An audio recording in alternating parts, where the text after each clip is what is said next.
അതുപോലെ തന്നെ മറ്റ് മേഖലകളൊക്കെ വലിയ രീതിയിൽ പണം ഉണ്ടാക്കാനായിട്ട് ഇറങ്ങി തിരിച്ചിരിക്കുന്നവരാണ്. വലിയ രീതിയിൽ പണം ഉണ്ടാക്കാനായിട്ട് ഇറങ്ങി തിരിച്ചിരിക്കുകയാണ്. ഇവരെ സംബന്ധിച്ചോളം ഫിനാൻഷ്യൽ കോൺഫിഡൻസ് ഉണ്ടെങ്കിൽ മാത്രമേ നമുക്ക് ഫിനാൻഷ്യൽ കോൺഫിഡൻസ് മറ്റൊരർത്ഥത്തിൽ നമ്മളെ സംബന്ധിച്ചിടത്തോളം വലിയ ഗുണം ചെയ്യുന്നൊരു സാധനമാണ്. അതായത് നമുക്ക് മുന്നോട്ടുള്ള യാത്രയ്ക്കിടയിൽ അതായത് വലിയ ഗോളുകൾ, ഉദാഹരണത്തിന് ഗോളുകൾ എന്നുള്ളതിനേക്കാൾ ഉപരി വലിയ ഫിനാൻഷ്യൽ ഗോളുകൾ ഉണ്ടെങ്കിൽ ആ ഫിനാൻഷ്യൽ ഗോളുകൾക്ക് വേണ്ട ഒരു ഫൗണ്ടേഷനാണ് ശരിക്കും പറഞ്ഞിട്ടുണ്ടെങ്കിൽ നമ്മൾ ഫിനാൻഷ്യൽ കോൺഫിഡൻസ് എന്ന് പറയുന്നത്. അതായത് ഒന്നിലധികം പ്രവർത്തന മേഖലകളിൽ നമ്മൾ മണി മേക്കിംഗ് സ്കില്ല് ആർജിച്ചു കഴിഞ്ഞാൽ ഒന്നിൽ മാത്രം പോരാ, ഒന്നിലധികം പ്രവർത്തന മേഖലകളിൽ മണി മേക്കിംഗ് സ്കില്ല് ആർജിച്ചു കഴിഞ്ഞിട്ടുണ്ടെങ്കിൽ ഒന്നല്ലെങ്കിൽ മറ്റൊരു മേഖലയിലൂടെ മണി നമ്മളിലേക്ക് ഏൺ ചെയ്തുകൊണ്ടിരിക്കാൻ പറ്റും, മണി ഏൺ ചെയ്യാൻ നമുക്ക് സാധിക്കും. ഒന്നിലധികം പ്രവർത്തന മേഖലകളിൽ സ്കില്ല് ആർജിക്കണം. സ്റ്റോക്ക് മാർക്കറ്റ്, മറ്റേതെങ്കിലും പ്രൊഫഷൻ, അങ്ങനെ ഒന്നിലധികം മേഖലകളിൽ നമുക്കുണ്ടെങ്കിൽ നമുക്കൊരു ഫിനാൻഷ്യൽ കോൺഫിഡൻസിനുള്ള ഒരു കാര്യം അനുകൂലമായിരിക്കും. മണി മൈൻഡ് സെറ്റ് നേരത്തെ പറഞ്ഞ പോലെ തന്നെ. അതുപോലെ ഒരു എമർജൻസി ഫണ്ട് ക്രിയേറ്റ് ചെയ്യുക. എമർജൻസി ഫണ്ട് ക്രിയേറ്റ് ചെയ്യുന്നതിൻ്റെ ആവശ്യകത എന്താണെന്ന് വെച്ചിട്ടുണ്ടെങ്കിൽ മിക്കപ്പോഴും ആളുകൾക്ക് ഗ്രോത്ത് ഇല്ലാത്തതിൻ്റെ കാരണം, വലിയ വളർച്ച ഇല്ലാത്തതിൻ്റെ പ്രധാന കാരണങ്ങളിലൊന്ന് ഈ എമർജൻസി ഫണ്ടിൻ്റെ അഭാവമാണ്. അതായത് പലപ്പോഴും സാധാരണക്കാർ സ്ട്രഗിൾ ചെയ്യുന്നത് അപ്പോഴത്തെ ആവശ്യങ്ങൾ നിറവേറ്റാനുള്ള പണത്തിന് വേണ്ടിയിട്ടാണ്. സാധാരണക്കാർ സ്ട്രഗിൾ ചെയ്യുന്നത് അപ്പോഴത്തെ ആവശ്യങ്ങൾക്ക് വേണ്ടിയിട്ട് ചിലവഴിക്കാനുള്ള പണത്തിന് വേണ്ടിയിട്ടാണ് കൂടുതൽ സമയം ചിലവഴിക്കുന്നത്. അപ്പോൾ അപ്പോഴത്തെ ആവശ്യങ്ങൾക്ക് വേണ്ടിയിട്ട് ചിലവഴിക്കാൻ പണത്തിന് വേണ്ടിയിട്ട് നമ്മൾ സമയം ചിലവഴിക്കുമ്പോൾ സ്വാഭാവികമായിട്ടും ഫ്യൂച്ചറിൽ, ഭാവിയിൽ വലിയ വളർച്ചയ്ക്ക് വേണ്ട ഒരു കാര്യവും ചെയ്യാൻ പറ്റാതെ പോയി എന്ന് വരും. ഇതിനാണ് എമർജൻസി ഫണ്ട്. അതായത് ഏറ്റവും ചുരുങ്ങിയത് ഒരു 6 മാസത്തേക്ക് ഉള്ളൊരു എമർജൻസി ഫണ്ട് വേണമെന്നും ഒരു 3 വർഷത്തെ എമർജൻസി ഫണ്ട് ക്രിയേറ്റ് ചെയ്ത ഒരാൾക്ക് ജീവിതത്തിൽ ഒരിക്കലും തകർച്ച ഉണ്ടാവില്ലെന്നാണ് പറയുന്നത്. അതായത് മിനിമം 6 മാസത്തെ ഫണ്ട് വേണം. 3 വർഷത്തെ എമർജൻസി ഫണ്ട് കീപ്പ് ചെയ്യുന്ന ഒരാൾക്ക് ജീവിതത്തിൽ ഒരിക്കലും തകർച്ച ഉണ്ടാവില്ല. പരാജയപ്പെടില്ല എന്നല്ല, തകർച്ച ഉണ്ടാവില്ല. കാരണം എന്താണ് ഈ എമർജൻസി ഫണ്ട്? ഇപ്പോൾ എനിക്ക് ആരുടെ കയ്യിൽ നിന്നും കടം വാങ്ങാതെ എൻ്റെയും എന്നെ ആശ്രയിക്കുന്നവരുടെയും ജീവിതം മുന്നോട്ട് കൊണ്ടുപോകണമെങ്കിൽ ഒരു മാസം 50,000 രൂപ വേണമെന്ന് സങ്കല്പിക്കുക. എല്ലാ ആവശ്യങ്ങളും, അത് ലോൺ അടയ്ക്കുന്നതാവട്ടെ, ഹോസ്പിറ്റൽ കാര്യങ്ങളാവട്ടെ, നമുക്ക് ഡ്രസ്സോ മറ്റോ ഓർണമെൻറ്റ്സോ എടുക്കുന്നതാവട്ടെ, വീട്ടു ചിലവുകളാവട്ടെ, അങ്ങനെ എന്തുമാവട്ടെ, എൻ്റെ എല്ലാ ജീവിത ആവശ്യങ്ങളും എനിക്ക് ടെൻഷൻസ് ഇല്ലാതെ മറ്റാരെയും ആശ്രയിക്കാതെ എനിക്ക് എൻ്റെ ജീവിത ആവശ്യങ്ങൾ നിറവേറ്റാനായിട്ട് മാസം 50,000 രൂപ വേണമെന്നിരിക്കട്ടെ. ഇതാണ് എമർജൻസി ഫണ്ട്. അതായത് എൻ്റെ മാസത്തെ ആവശ്യങ്ങൾക്ക് വേണ്ടിയിട്ടുള്ള പണം ഇൻറ്റു 6, അതായത് 3 ലക്ഷം രൂപയാണ് 6 മാസത്തേക്ക് എനിക്ക് ജീവിത ചെലവുകൾക്ക് വേണ്ടത്. ഇത് മിനിമം എമർജൻസി ഫണ്ടായിട്ട് പലപ്പോഴായിട്ട് കീപ്പ് ചെയ്യണം. ഒറ്റയടിക്ക് വേണ്ട. ഉദാഹരണത്തിന് എനിക്കിപ്പോൾ ഒരു 50,000 രൂപ വരുമാനമുണ്ട്, അത് തന്നെയാണ് ചിലവ്. 1,000 രൂപ മിച്ചം പിടിക്കുക.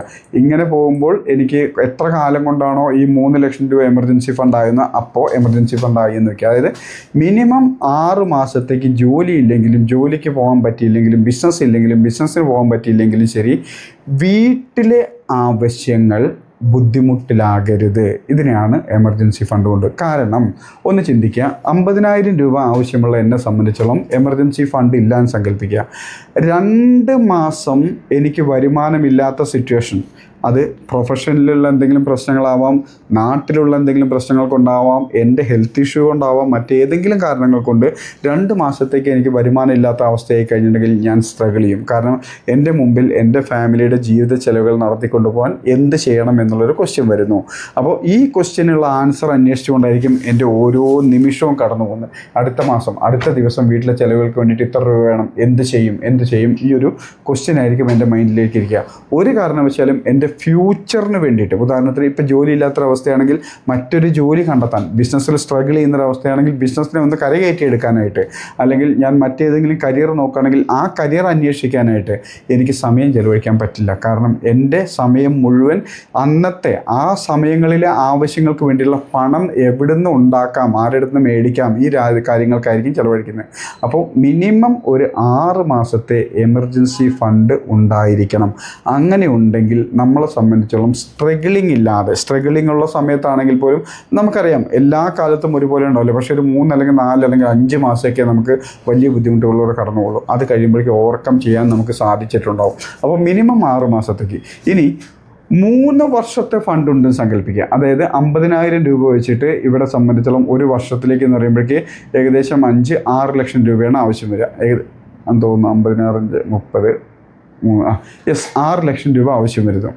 ഇൻറ്റു 3 6 ഇൻറ്റു 3 18 ലക്ഷം രൂപ എൻ്റെ കൈവശമുണ്ടെങ്കിൽ എനിക്ക് 3 വർഷത്തേക്ക് എന്ത് സാഹചര്യങ്ങളിലൂടെ ഞാൻ കടന്നു പോയാലും ശരി, എൻ്റെ വീട്ടിലെ ആവശ്യങ്ങൾക്ക് വേണ്ടിയിട്ട് എനിക്കൊരു ടെൻഷനും ഉണ്ടാവില്ല. ഞാൻ അതിന് വേണ്ടിയിട്ടുള്ള പൈസ അന്വേഷിക്കേണ്ടി വരില്ല.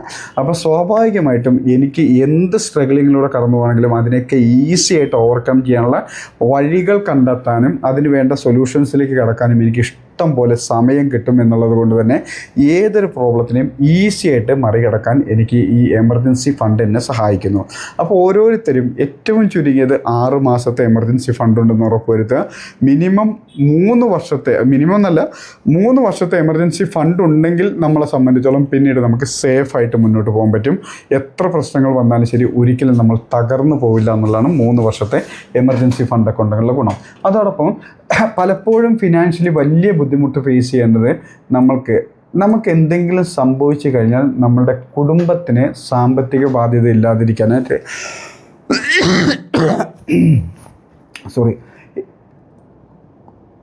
ഫാമിലി ഏണിംഗ് മെമ്പേഴ്സ്, കുടുംബത്തിൽ ആരാണോ വരുമാനം ഉണ്ടാക്കുന്ന വ്യക്തി, ആ വ്യക്തിയെ സംബന്ധിച്ചോളം ഒരു ടേം ഇൻഷുറൻസ് എടുത്തു വെച്ചിരിക്കണം എന്നുള്ളത് നിർബന്ധമാണ്. ടേം ഇൻഷുറൻസ് എന്ന് വെച്ചിട്ടുണ്ടെങ്കിൽ മറ്റൊന്നും വിചാരിക്കേണ്ട, നമ്മളില്ലാതെയായാൽ മരിച്ചു പോയി കഴിഞ്ഞിട്ടുണ്ടെങ്കിൽ നമ്മുടെ കുടുംബത്തിന് സാമ്പത്തികമായിട്ടുള്ള ഒരു പ്രൊട്ടക്ഷൻ കിട്ടുന്ന ഒന്നിനാണ് ടേം ഇൻഷുറൻസ് എന്ന് പറയുന്നത്. ഇത് ഏറ്റവും ചുരുങ്ങിയത് 50 ലക്ഷം, 1 കോടി 2 കോടി 3 കോടി 5 കോടി 10 കോടി നമ്മളുടെ ആവശ്യങ്ങൾക്കനുസരിച്ച്, നമ്മളുടെ ഫാമിലിയുടെ നീഡ്സിനനുസരിച്ച്, ആവശ്യങ്ങൾക്കനുസരിച്ച് ഇത് നമ്മൾ കരുതണം. മിനിമം ഒരു ടേം ഇൻഷുറൻസ്, അത് ടേം ഇൻഷുറൻസ് എന്ന് വെച്ചിട്ടുണ്ടെങ്കിൽ മറ്റൊന്നും നോക്കണ്ട, നമ്മളില്ലാതെ ആയെങ്കിൽ മാത്രമേ നമ്മുടെ ഫാമിലിക്ക് അത് കിട്ടുള്ളൂ.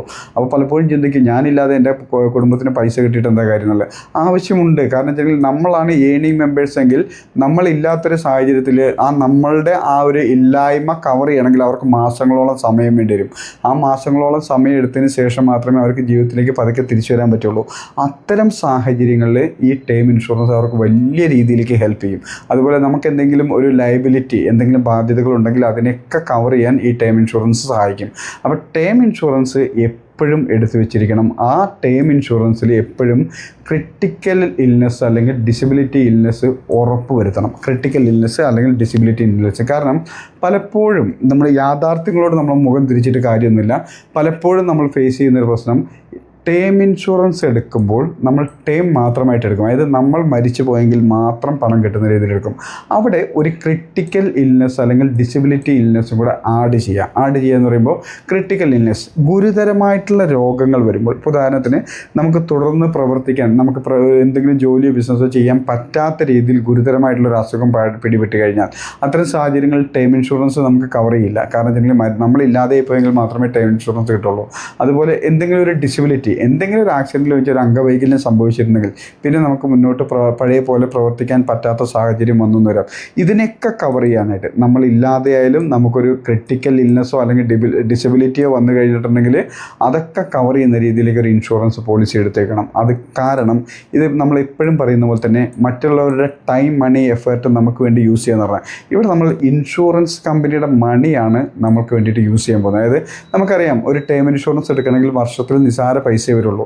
അപ്പോൾ ഈ നിസാര പൈസ നമ്മൾ അടച്ചുകൊണ്ട് വലിയൊരു എമൗണ്ട് നമ്മൾ ആ ഇൻഷുറൻസ് കമ്പനിയുടെ ലിവറേജാണ് നമ്മളവിടെ യൂസ് ചെയ്യാൻ പോകുന്നത്. അത് തീർച്ചയായിട്ടും ഒരു ഇൻ്റലിജൻറ്റ് ഡിസിഷൻ തന്നെയാണ് ഈ ടേം ഇൻഷുറൻസ് വിത്ത് ക്രിട്ടിക്കൽ അല്ലെങ്കിൽ ഡിസബിലിറ്റി ഇൽനെസ് കവറേജ് കവർ ചെയ്യുന്നത്. അപ്പോൾ അത് കണ്ടുവയ്ക്കുക. അതുപോലെ തന്നെ ഫാമിലി ഹെൽത്ത് ഇൻഷുറൻസ് എടുത്തു വയ്ക്കുക. മിക്കവർക്കും ഉണ്ടാവും, ഇല്ലാത്തവർ തീർച്ചയായിട്ടും എടുത്തു വയ്ക്കേണ്ട കാര്യമാണ്. കാരണം മിക്കപ്പോഴും ഇപ്പോൾ ഹെൽത്ത് എന്ന് പറയുന്നത് ഭയങ്കര ഒരു ബുദ്ധിമുട്ടുള്ളൊരു സാഹചര്യത്തിലൂടെയാണ് നമ്മൾ പോയിക്കൊണ്ടിരിക്കുന്നത്. കാരണം പലപ്പോഴും നമ്മൾ കണ്ടിട്ടുണ്ട്, ഇപ്പോൾ ഈ എത്രയോ ഈ ഫിറ്റ്നസ് സെൻ്ററുകളിൽ മരണങ്ങൾ സംഭവിക്കുന്നു. ഫിറ്റ്നസ് സെൻ്ററുകൾ, കാരണം ഫിറ്റ്നസ് സെൻ്ററുകൾ എന്ന് പറയുമ്പോൾ തന്നെ നമുക്കറിയാം ആരോഗ്യം സൂക്ഷിക്കാനും ആരോഗ്യം ഉയർത്താനുള്ള ഒരു ഏരിയസാണ് അല്ലെങ്കിൽ സ്ഥലമാണ് ഫിറ്റ്നസ് സെൻ്റർ. അവിടെ തന്നെ അപകട മരണങ്ങൾ സംഭവിച്ചുകൊണ്ടിരിക്കുന്ന ഒരു കാലഘട്ടമാണ്. അപ്പോൾ ഒരു ഹെൽത്ത് ഇൻഷുറൻസ് എടുക്കുന്നത് നമ്മളുടെ ഈ മണിയെ, നമ്മളുടെ പണത്തിനെ പ്രൊട്ടക്റ്റ് ചെയ്യുന്ന ഒരു സാധനമാണ് ഹെൽത്ത് ഇൻഷുറൻസ്. കാരണം അസുഖങ്ങൾ വന്നു കഴിഞ്ഞാൽ അതിലൂടെ ഉണ്ടാകുന്ന സാമ്പത്തിക ബുദ്ധിമുട്ടുകളെ, സാമ്പത്തിക ചെലവുകളെ പ്രൊട്ടക്റ്റ് ചെയ്യുന്നതാണ് health insurance. Family health insurance എടുത്തു വയ്ക്കുക. ഒരു 10 ലക്ഷത്തിൻ്റെ 20 ലക്ഷത്തിൻ്റെ 50 ലക്ഷത്തിൻ്റെയൊക്കെ നമ്മുടെ ഫാമിലിക്ക് അനുസരിച്ച് എപ്പോഴും ഹെൽത്ത് ഇൻഷുറൻസ് എടുത്തുക. അത് നേരത്തെ പറഞ്ഞ പോലെ തന്നെ ഇൻഷുറൻസ് കമ്പനിയുടെ പണമാണ് നമ്മളുടെ ആവശ്യങ്ങൾക്ക് വേണ്ടിയിട്ട് നമ്മളവിടെ ചിലവഴിക്കുന്നത്. അതുപോലെ ഇവിടെ ആദ്യം കണ്ടത് ഒന്നിലധികം പ്രവർത്തന മേഖലകളിൽ വൈദഗ്ധ്യം നേടുക എന്നാണ്. അതായത് മണി മേക്കിംഗ് സ്കിൽ ആർജിക്കുക എന്നുള്ളതാണ് ആദ്യം കണ്ടത്. അവസാനം വരുമ്പോൾ അത് ഒന്നിലധികം പാസീവ് ഇൻകം ഓപ്ഷൻസും കൂടെ കണ്ടെത്താൻ പറയുന്നു. ഒന്നിലധികം പാസീവ് ഇൻകം ഓപ്ഷൻസ് എന്ന് വെച്ചിട്ടുണ്ടെങ്കിൽ നമ്മൾ മുമ്പെങ്ങോ ടൈം, മണി, എഫേർട്ട് ചിലവഴിച്ചതിൻ്റെ ഭാഗമായിട്ട് പിന്നീട് തുടർച്ചയായിട്ട് വരുമാനം വരുന്നതിനാണ് പാസീവ് ഇൻകം എന്ന് പറയുന്നത്. 2 തരം ഇൻകമാണ് പൊതുവെ ഉള്ളത്. ഒന്ന് ആക്റ്റീവ് ഇൻകവും, രണ്ടാമത്തത് പാസീവ് ഇൻകം. ആക്റ്റീവ് ഇൻകം എന്ന് വെച്ചിട്ടുണ്ടെങ്കിൽ നമ്മൾ എന്തോ ചെയ്തുകൊണ്ടിരിക്കുന്നു, അതിൻ്റെ പ്രതിഫലം എന്നുള്ള രീതിയിൽ, അതിൻ്റെ ഒരു എഫക്റ്റ് എന്നുള്ള രീതിയിൽ പണം വന്നുകൊണ്ടിരിക്കുന്നു. ഇപ്പോൾ ഉദാഹരണത്തിന് ജോലി ചെയ്യുക, ബിസിനസ് ചെയ്യുക, സെൽഫ് എംപ്ലോയിഡ് ആയിടുക, പ്രൊഫഷൻ നിലനിൽക്കുക, ട്രേഡ് ചെയ്യുക. ഇതൊക്കെ ശരിക്കും ട്രേഡിംഗ് ഒക്കെ നമുക്ക് ആക്റ്റീവ് ഇൻകത്തിൻ്റെ ഗുണത്തിലാണ് വരുന്നത്. ഞാനിപ്പോൾ ക്ലാസ് എടുക്കുന്നത്, നമ്മളിപ്പോൾ ഒരു ജോലി ചെയ്യുന്നത്, അതുപോലെ തന്നെ ഒരു ടീച്ചർ അല്ലെങ്കിൽ ഒരു ഡോക്ടർ, ഒരു എഞ്ചിനീയർ, ഒരു IT പ്രൊഫഷണൽ, ഒരു ചാർട്ടേഡ് അക്കൗണ്ടൻറ്റ്, ഇങ്ങനെ ആക്റ്റീവ് ഇൻകം ജോലി ചെയ്തുകൊണ്ട്, ബിസിനസ് ചെയ്തുകൊണ്ട്, പ്രൊഫഷനിൽ ഏർപ്പെട്ടുകൊണ്ട് വരുമാനം ഉണ്ടാക്കുന്നു. ട്രേഡിങ്ങും ഒരു ആക്റ്റീവ് ഇൻകമാണ്. പാസീവ് ഇൻകം എന്ന് പറഞ്ഞിട്ടുണ്ടെങ്കിൽ സ്റ്റോക്ക് മാർക്കറ്റിലെ ഇൻവെസ്റ്റ്മെൻറ്റ് പാസീവ് ഇൻകമാണ്. അതുപോലെ തന്നെ നമ്മൾ എവിടെയെങ്കിലും ഒരു ബിൽഡിങ്ങോ വീടോ ഒക്കെ പണിതിട്ടുണ്ടോ, അതിൽ നിന്ന് റെൻ്റൽ ഇൻകം വരുന്നത് പാസീവ് ഇൻകമാണ്. ഇനി ഒരു ബുക്ക് എഴുതിയിട്ടുണ്ടായിരുന്നു, അതിൽ നിന്ന് ഒരു റെൻ്റൽ ഇൻകം വരുന്നത്, അല്ലെങ്കിൽ അത് പിന്നീട് ഇൻകം വരുന്നത്, അതൊരു പാസീവ് ഇൻകമാണ്. നമ്മളൊരു യൂട്യൂബ് ചാനലിലൂടെ നമ്മൾ നേരത്തെ എങ്ങോ ഇട്ട വീഡിയോയുടെ ഒരു വരുമാനം വന്നുകൊണ്ടിരിക്കുന്നത്, അത് പാസീവ് ഇൻകമാണ്. അപ്പോൾ പാസീവ് ഇൻകം എന്ന് വെച്ചിട്ടുണ്ടെങ്കിൽ നമ്മളിപ്പോൾ അതിനു വേണ്ടി പ്രവർത്തിച്ചിട്ടില്ലെങ്കിലും മുൻകാല പ്രവർത്തനത്തിൻ്റെ, മുൻകാല എഫേർട്ടിൻ്റെ ഫലമായിട്ട് നമ്മൾ തുടർച്ചയായിട്ട് ഇൻകം വരുന്നതിനാണ് പാസീവ് ഇൻകം എന്ന് പറഞ്ഞത്. അപ്പോൾ പാസീവ് ഇൻകം ഓപ്ഷൻസ് ഉണ്ടെങ്കിൽ നമ്മൾ ആക്റ്റീവ് അല്ലെങ്കിൽ പോലും പല വഴിയിലൂടെ നമുക്ക് ആവശ്യമുള്ള വരുമാനം കിട്ടുന്നുണ്ടെന്ന് ഉറപ്പുവരുത്തുക. അപ്പോൾ ഈ 7 കാര്യങ്ങൾ, ഒന്നിലധികം പ്രവർത്തന മേഖലകളിൽ നമുക്ക് വൈദഗ്ധ്യം നേടണം, മണി മേക്കിംഗ് സ്കില്ല് ആർജിക്കണം, മണി മൈൻഡ് സെറ്റ് ആർജിക്കണം, എമർജൻസി ഫണ്ട് മിനിമം 6 മാസത്തെ ഉണ്ടായിരിക്കണം, മാക്സിമം ഒരു 3 വർഷത്തെ എമർജൻസി ഫണ്ടായിരിക്കണം ഉണ്ടായിരിക്കേണ്ടത്. ടേം ഇൻഷുറൻസ് എടുത്തു വെച്ചിരിക്കണം. അതുപോലെ തന്നെ ഫാമിലി ഇൻഷുറൻസ് ഹെൽത്ത് ഇൻഷുറൻസ് എടുത്തേക്കണം. ആ ടേം ഇൻഷുറൻസിൽ critical and disability illness cover ചെയ്തിരിക്കണം.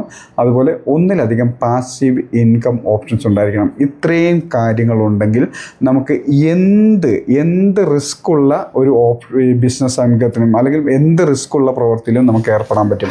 കാരണം റിസ്ക് ഉള്ളതെന്ന് പറയുന്നത് നമുക്ക് പരിചയമില്ലാത്ത ഒരു പ്രൊഫഷനിലേക്ക് നമ്മൾ ഇറങ്ങുന്നു. ഇപ്പോൾ നമ്മൾ ഇന്ന് ആദ്യം പറഞ്ഞ പോലെ തന്നെ എനിക്ക് ടെക്നോളജി എന്ന് പറയുന്ന ഏരിയ എനിക്ക് ഒട്ടും പരിചയമില്ല. പക്ഷേ നമുക്ക് എല്ലാവർക്കും അറിയാം, ഇന്ന് വലിയ രീതിയിൽ വളർച്ചാ സാധ്യതയുള്ളൊരു മേഖലയാണ് ടെക്നോളജി എന്ന് പറയുന്നത്. അപ്പോൾ ഒന്ന് ചിന്തിച്ച് നോക്കുക, ഒന്നിലധികം പ്രവർത്തന മേഖലകളിൽ വൈദഗ്ധ്യമുള്ള ഞാൻ, മണി മൈൻഡ് സെറ്റ് ആർജിച്ചിരിക്കുന്ന ഞാൻ, എനിക്കൊരു 3 വർഷത്തെ എമർജൻസി ഫണ്ടുണ്ട്, ടേം ഇൻഷുറൻസ് ഞാനില്ലെങ്കിലും എൻ്റെ കുടുംബത്തിന് ജീവിതകാലം മുഴുവൻ സുഖമായിട്ട് പോകാനുള്ള ടേം ഇൻഷുറൻസ് ഉണ്ടെന്ന് വയ്ക്കുക. ഫാമിലി ഹെൽത്ത് ഇൻഷുറൻസ് വെച്ചിട്ടുണ്ട്. എനിക്കോ എൻ്റെ ഫാമിലിക്ക് എന്തെങ്കിലും ഹെൽത്തുമായിട്ട് ബന്ധപ്പെട്ട കാര്യങ്ങളുണ്ടെങ്കിൽ സ്വാഭാവികമായിട്ടും അതിൻ്റെ കവറേജ് കിട്ടുമെന്ന് വയ്ക്കുക.